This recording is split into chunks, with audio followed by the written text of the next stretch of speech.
What is going on today, guys? Tomcat here, and today we are back in GTA 5 taking a look at the Guardian. Now, this is the new massive truck that was just released with the new Heists update, and we're going to be doing some customization on it. We're going to be taking it off-road, and should be pretty fun. Now, I do want to apologize in advance for the voices in the background. I filmed this in a public lobby, and I didn't realize that there was chat on, and I didn't hear it until after the fact. So, I do really want to apologize for that, because I feel like it's kind of slightly unprofessional, and I don't like to have that in the videos. But the biggest thing about this truck that I wanted to talk about is the fact that it's just, I mean, look at the thing. It is absolutely massive. This thing makes a Sand King look like a Toyota Prius. It's ridiculous. Toyota Prius, I don't know, like Volkswagen Beetle, whatever you want to relate it to, it makes the Sand King look tiny. And the nice thing about it is the fact that it's not only the fact that this thing is huge, it actually works off-road. It actually works quite well off-road, in fact. The thing is, it can climb, it's got the torque to climb, it's actually got some really nice water fording capabilities as well, which you'll see all of that later on. But again, like I said, doing a little bit, I went for as far as the color scheme goes, I went for a little bit more of a, I wouldn't say subtle color scheme, because it was kind of like this dark silver kind of a color scheme, but it's not crazy shouty or anything like that, but it's still slightly aggressive, right? It makes the truck look like it means business, but it's not like, you know, shouting about it, right? Because with something like this, you almost don't need to shout about the fact that you're there. Like, when you show up, people know you've shown up. That's the thing. And the thing is, if you've got race suspension unlocked, you could pretty much slam this thing. Well, not quite slam it, but lower it a hell of a lot more than it was when you originally started. So, the only thing about it is, though, generally with these off-road trucks, or, well, not even off-road, but just trucks in general, I'll leave the suspension alone because I like the look of it. I mean, with this thing, I would not lower this thing. I would keep it this height or maybe lift it a bit higher.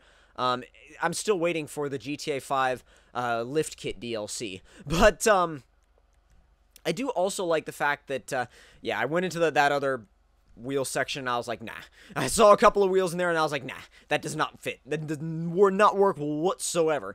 Now, what I plan to do actually later on is maybe even do, like, convoys with these things, like up Mount Chiliad and all over the map in different off-road sections just along the trails and stuff, to just do these massive convoy videos with these trucks, because I think that would be a lot of fun. If you guys would want to see something like that, then let me know in the comment section below, or let me know on Twitter, or wherever you guys want to let me know. Feel free to do that. Now, the thing, though, with this truck that you have to be careful of, as you will see later on in the video, is the fact that it is a little bit top-heavy. You have to respect the fact that it is so high, and, I mean, it's a huge vehicle. It's a huge vehicle, it's heavy, and it's got a lot of body roll. That's the problem. I mean, you can go around a corner slightly quickly in this thing, and bring it up on two wheels, no problem. I mean, it's that body rolly. It will move from side to side, it'll roll side to side. And if you're not careful when you're off-roading, you will flip it a lot. As you'll see later on in the video, you'll flip it a lot. And I'm sure there's going to be guys in the comments going like, oh my god, you can't drive. Seriously. No.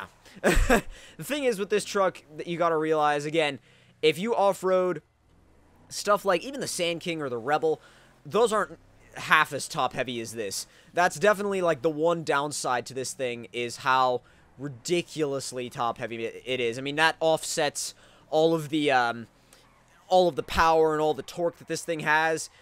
As long as there is a way to get around the top heaviness in a corner, though, and that's to pull the e-brake and basically slide it like you saw me do a couple of corners ago. Now, I don't know why I was heading up this way. I was like, I think I'm going... Now, as far as improving this truck, like what I think they might have been able to do a little bit differently to maybe make it just that little bit better, is possibly the ability to tow with it. I feel like towing like a massive boat trailer with this would be ridiculously cool. I feel like it would be a kind of a nice addition to the game too, to like, you know, you have your massive truck and then you're towing your massive boat, right? I think that would kind of add a little bit of an extra flair to it, or maybe even if you had like a car transporting trailer, maybe even like a really long flatbed that you could pull with this thing. And see, that's what I'm talking about two wheels. This thing will act like a motorcycle if you want it to. But yeah, like I was saying, if you had like a long flatbed trailer or something like that, maybe haul like 3 cars on or something like that, That would be so cool, because this thing has the power for that. It's got the power, it's got the torque, and it would look badass, too, to see this thing rolling down the highway, like, with a flatbed trailer, like, pulling 3 supercars. That would be sweet. That would be absolutely legit. I would love to see something like that. I mean, maybe later on in the future, who knows, like, if it'll be official DLC or with mods. I would love to see support for trailers. And now, I couldn't really do a review of this thing without mentioning what I believe to be its closest rival, and that is the Dubsta 6x6, or the GTA version of the Mercedes AMG 6x6. And that thing, I feel like that thing is, I want to say it's probably a little bit faster than this, and it's got the flair of having 6-wheel drive, right? I mean, it's got that little bit of extra added flair, but at the same time, I feel like this is like almost the redneck equivalent of the Dubsta 6x6. I mean, I feel like the Dubsta 6x6 is the more slightly more sophisticated off-roader, and if that's the more sophisticated off-roader, then this is like the ultimate redneck off-roader, almost. I mean, not even off-roader, just like almost like just truck, like lifestyle truck. It's funny when you think about them, because you kind of always think of these things in GTA as off-road vehicles, but when you think about it as well, there's almost like, you know, you got that prestige of just having them, right? There's the prestige of just having the 6x6, and there's also just the prestige of having this. And granted, more people are going to have this because there's no level restriction on this versus the AMG 6x6 having a level restriction online, which I don't know, I think that's kind of crappy personally, but when it comes down to it, I feel like the AMG 6x6, sorry, Dubsta 6x6 is going to be considered more exclusive. Like, over time, it's going to be considered to be more exclusive than this truck. I mean, what are you going to do? What are you going to do about that? That's just kind of how it's going to go, again, with the level restriction for that truck. But I think this thing is more fun. For some reason, this thing was always more fun to drive than the 6x6. I'm not sure why. Maybe it's just the sheer size of the thing.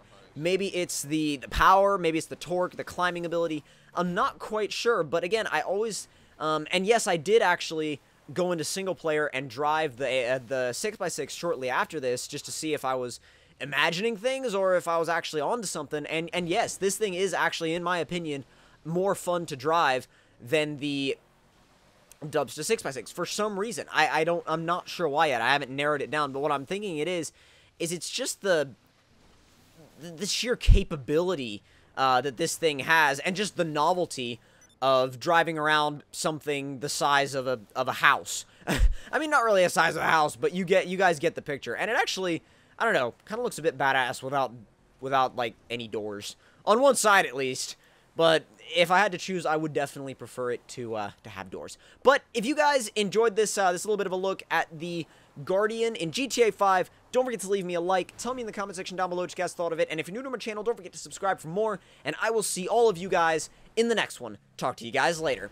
And also, don't forget to check out my Facebook page, Twitter page, and links to all of that will be in the description box below. And again, hope you guys enjoyed. See you guys in the next one.